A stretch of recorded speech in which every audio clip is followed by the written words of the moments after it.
So this is my iPad. We'll get to that in a second. That was a little aggressive. This is an iPad dock. I paid $2 Canadian for this here iPad dock at somebody's garage sale. They even went through the effort of taping the manual back together so it would be in pristine condition. I bought this iPad dock because I was under the impression Apple put a 30-pin plug on here. Surely it works with other 30-pin devices like iPods.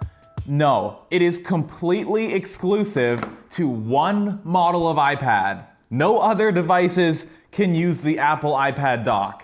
Seriously, would it have been that hard to make this compatible? But you take an iPod, it doesn't work. You take an iPod Nano. I am determined to not have wasted my $2 Canadian, so I need to make this useful. And lucky for me, I have a compatible iPad 2. Only problem, I cannot set it up. Alright, the story behind this iPad. It is activation locked.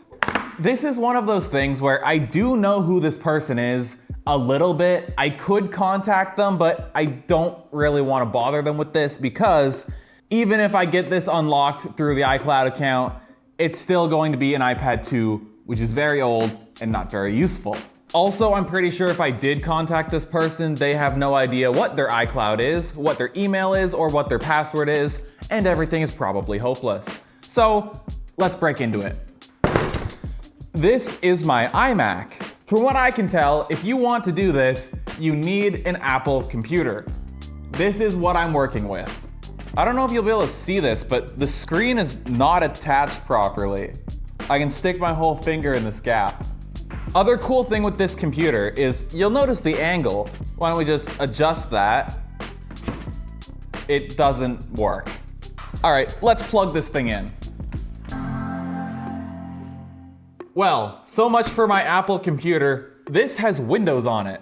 One internet recovery to get macOS Mavericks, and one manual update to macOS Catalina later, and I have a working iMac. I am now the proud owner of an Apple computer. And I hope it's good enough because this is the newest, most up-to-date Mac product I have access to. This is a late 2013 27-inch iMac. So how does this help us with the activation lock? Well, I found this guide somebody wrote on GitHub 5 years ago, and I'm hoping that if I follow the steps, it will result in this iPad being unlocked. So let's see how hard this is. Method number 1 is only for 4G devices, so I think I want method number 2, software unlock, and I have already completed the first steps. Buy an Arduino Uno and buy a USB host shield. Those are right here. In theory, this USB port plugs into the iMac, and this USB port plugs into the iPad, and somehow this helps unlock it. Prerequisites: check if these pads are soldered on the USB host shield. If not, solder them. And inspecting my board, nothing is connected, so that's step 1. It looks like all I need to do here is put some solder bridges over top of all these little jumper pads. Okay, actually not all of them. I've connected 3.3 volts and 5 volts across there, but I do not connect this jumper, just this 5 volt one.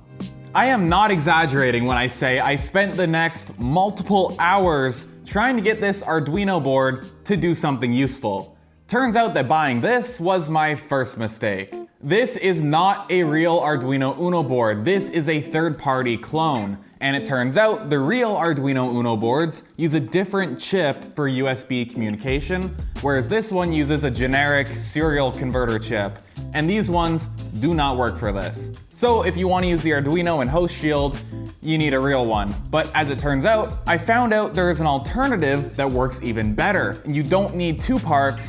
All you need is a Raspberry Pi Pico. Okay, technically you need 2 parts. You also need a little USB OTG cable. I ended up having more success with this board, but the one thing I did end up figuring out while I was messing around with this is the CPID number of the iPad. There's 3 different possibilities for CPID numbers on these iPads, and I figured out that mine was 8942, which was useful later on. Time for attempt number 2, this time using a Raspberry Pi Pico board instead of the Arduino and host shield setup. You'll have to ignore the state of my hands. I got into a battle with some very strong adhesive. Now we take these random files I found on a Reddit thread and dump them onto my Pi Pico board. Plug this in. Take this 8942 UF2, put it on the Pico. Now in theory, we use a USB OTG cable plugged into the Raspberry Pi Pico, and then I need to power this with 5 volts and connect it to the iPad.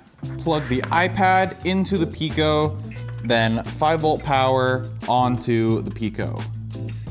It's doing something? Well, I guess it's done, and now I plug the iPad back into the Mac, and then in Sliver 6.2, we press load. Load RAM disk. Absolutely nothing happened. And now we're getting down to my second mistake. There is 3 different pieces of software for this. All of them developed by one guy, it seems, AppleTech752. And it turns out I have an iPad 2,4, not a regular iPad 2. See, this is why I was confused. The guide says to check the serial number, if it says mid-2012, you've got the 2,4. I looked up the serial number. Nowhere in here does it say mid-2012, so I thought this was the regular iPad 2, when in reality, it is the iPad 2,4. And that means I don't need Sliver, I don't need Purple Sliver, I need iPad 2,4 bypasser. That's the one. I missed it. I can't believe I missed it. I stopped recording because of how terribly this was going. And then I tried the iPad 2,4 bypasser thing. I did load alternative RAM disk, and it actually worked. You're not gonna believe me now because I didn't get the moment on camera. I wonder if I'm ruining my progress right now, but I gotta restart it. All right, here's the process that actually works. Step 1, plug the iPad into the iMac. Now we shut down the iPad, wait for it to fully turn off, and now we do recovery mode. Hold the buttons 10 seconds, then release the power button. Okay, release power button. iPad is now in recovery mode. So we unplug it from the iMac, plug it into the Raspberry Pi Pico board, as such, through the OTG cable, and now we power up the Pico with 5 volts. Fast blinking, and now we've got the slow blinking, so we unplug it from the Pi Pico, plug it back into the iMac, and now I'm gonna turn off the lights so you can actually see the iPad screen. Depending on which macOS version you're on, you want standard RAM disk or alternative. For mine, I need alternative, so I click this. This works on Catalina and Big Sur. I click continue. Action required, disconnect, wait 5 seconds. Reconnect the USB cable. Click continue. There it is! That's what we've been waiting for the whole time. Oh, it actually works. All right, now what do? I guess now we click Relay Device Info.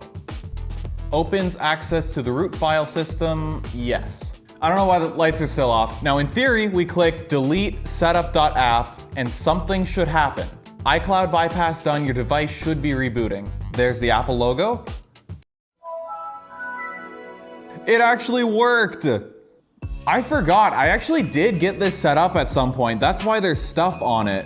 Because I did a bypass that required, it was tethered and would reset itself over and over again. But in theory, this one should be permanent. It's even like on the Wi-Fi network already.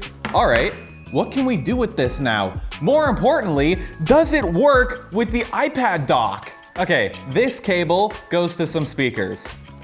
Plug that into the dock.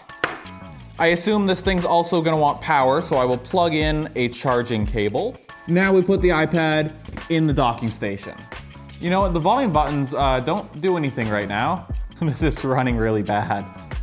Why is there no volume on this iPad? Does the sound not work? Okay, unplug this. Oh, it was muted. All right, go back. Beautiful Geometry Dash sounds are playing. Oh, I have an iPad dock and it's not useless because it works with a really useless iPad. This has been an incredible waste of time and I'm happy about it. The real question now is, what can you do with an iPad 2? Do I have a save file on flight? I gotta find out. I do have a save file. Oh, it's not a very progressed one, but it exists. Yep, you can play this. Does Spotify still work on an iPad 2? Apparently my email and password combination do not match a Spotify account, which is not true, so I'm gonna say this doesn't work. Alright, no Spotify. What about YouTube? This thing is pretty slow. Error loading. Tap to retry. Alright. Yeah, it seems like YouTube doesn't work either. Reddit? Maybe Reddit works? Well, my iPad 2 experience has been massively underwhelming. At least I can load local music on it and use my iPad dock, but anything internet connected basically does not work on this iPad. I guess that was to be expected with this being 13 years old and all that, but yeah, I'm kind of disappointed. I should have done this like 6 years ago and maybe I could have done something with it. Anyways, that's enough of this experience that has taken multiple days, multiple wasted electronics that I did not need to buy, working electronics that did work, and overall a lot of messing around with the wrong software because I downloaded the wrong app twice. At least this thing's probably better than my iPod. I don't even know what generation this is. One of the old ones. I really need to set a wallpaper on this thing. Why does it not have one?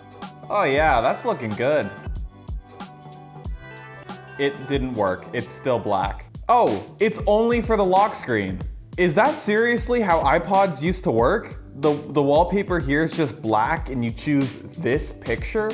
Yeah, it seems like that's just how this works. I don't think there's a wallpaper on these things. Another thing that doesn't work. All right, I'm done here. Yeah, thank you for watching and come back next week. See, this is the cool kind of docking station. Not only is the USB pass-through, that is also an audio output port. Pretty sick.